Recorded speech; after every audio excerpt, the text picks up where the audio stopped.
If you have finished drawing your cake on the black paper, then you're ready to start adding the color. And we're going to take some of our knowledge about value and adding shadows and highlights that we have learned in our previous projects and use that same knowledge here.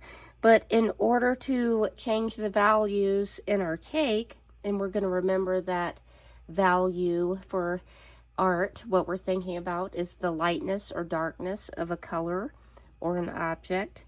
Instead of using a tissue and blending or changing the pressure from heavy pressure to light pressure, we're going to be layering some colors. And so if I'm going to make this layer of frosting, if that's going to be maybe a pink layer, maybe that's strawberry frosting, I have a red oil pastel, a pink, and a white. So red is our hue, that's our color. Pink is a tint of red. That is red plus white, and that gives us the tint. And then we have white for a highlight here. So, and this technique will work for any colors that you have. So what I'm going to do, I'm going to go with my darker areas on the edges coming in to our lighter areas, but maybe I'm going to have each section done a little bit differently. I'm going to just focus on this section right here. And so I'm going to start, and what I might want to do, I don't happen to have a tissue handy, but if you do, you can kind of lightly dust your drawing off so you don't have all that heavy chalk dust, because we don't want that blocking up our colors. I'm just going to kind of hand dust that off a little bit. And so I'm putting my darker value, my red, my hue right here. And I could even deepen this a little bit by putting a little black on top too if I wanted a darker color. But since I want this overall color to look pink, the red is dark enough for me. So I'm going to come in, I want to shade in the direction of my object. This is a cylinder shape. And so I'm just coming in towards the center, and I'm using pretty heavy pressure with this. Oil pastel should be kind of layered and built up. We don't really use a tissue and blend it lightly. We're using our pressure and layering for this. So my red edges are here. I know it's probably, the lighting isn't super great, but hopefully you can see that. Okay, now it's time for the pink. I'm going to go ahead and put my pink down, and I'm rushing a little bit, but hopefully you'll be able to see kind of how this is working. So I'm going to take this pink and I'm just layering that. Right now that looks like a stripe where I can see the red and the pink. In order to blend that together, I'm just going to kind of lightly go where those two are meeting, go over top of that. And that's going to make that a little bit more of a smooth transition from dark to light.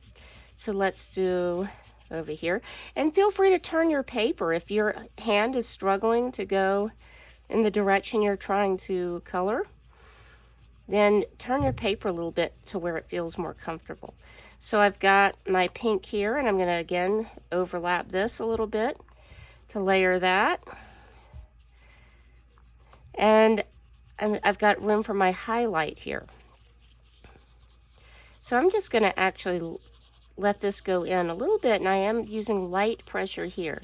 That's going to let the white mix with it.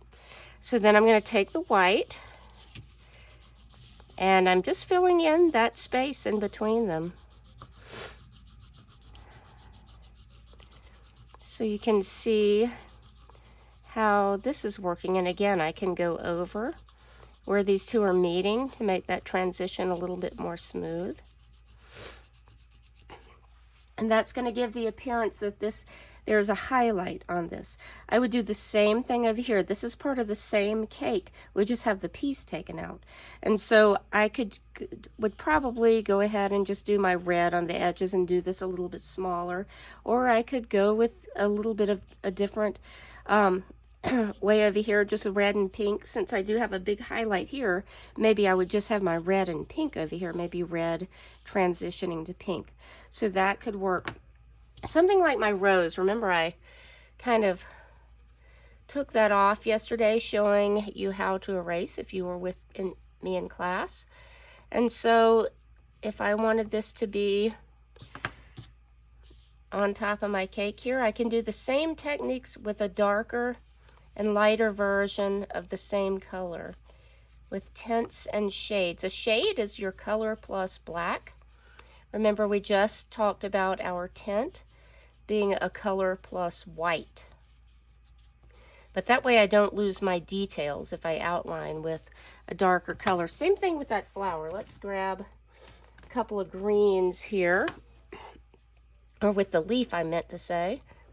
So if I trace my leaf with the darker version of the green, and then I can fill in with a lighter version, and that's just going to give a little bit more depth to your drawing. With the top of your layers, if you want to just color those in solid, you can. Same with the inside. If that was going to be a chocolate cake, I could go ahead and just color that solid. You don't have to do anything fancy in there unless you really want to. But I could go ahead and just color that. If I wanted this edge to show a little bit more, I can go ahead with my black and just kind of trace that a little bit.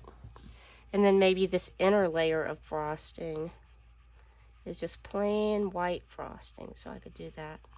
Same thing if you have some little frosting details on the edges.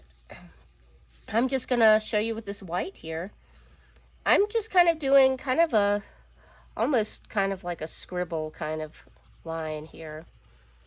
So you could do something like that, and it doesn't have to be white. That would work with obviously any color that you wanted to use. If you're going to make a chocolate, I want to show you this very quickly, and I'm just going to do a kind of a mini version. Let's see on the back here. So if I have, let's just sketch this out. I don't have anything to draw with, like a pencil or the yellow chalk that we use. But if this was going to be a chocolate cake, colors that work well, just to show you, I frequently do start with a dark edge and just a little bit of lines coming in. And then I can take my brown. And our middle tone for this, our middle value, for the brown, if you can find, and this is very rushed, but you can kind of get the idea. This is a kind of a little light tan color. That mixes pretty well with the brown. And again, I'm just going dark to light on the inside where my highlight is. Let that overlap to blend. And then my white in the center. Again, very rushed there, but you can kind of get the idea of what colors that is to make that blend. All right, and one more quick tip. Let's say I wanted this to be blue, but I don't have a light blue. I just have a regular, actually I don't have any blue. So we're gonna say I wanted it to be purple, because frosting comes in any colors. If you don't have a mid-tone, you can create one by layering these two together. Again, let's flip it really quick. So if I had my dark purple here, I know you can't really see that very well. To make a lighter purple, I'm just going to color more lightly here. And then let the white go on top of it. And then I can just layer that a little bit more. And let that blend into where you have a lighter version of the color. And so that works really well with any color that you don't already have a light version of. All right, can't wait to see your work.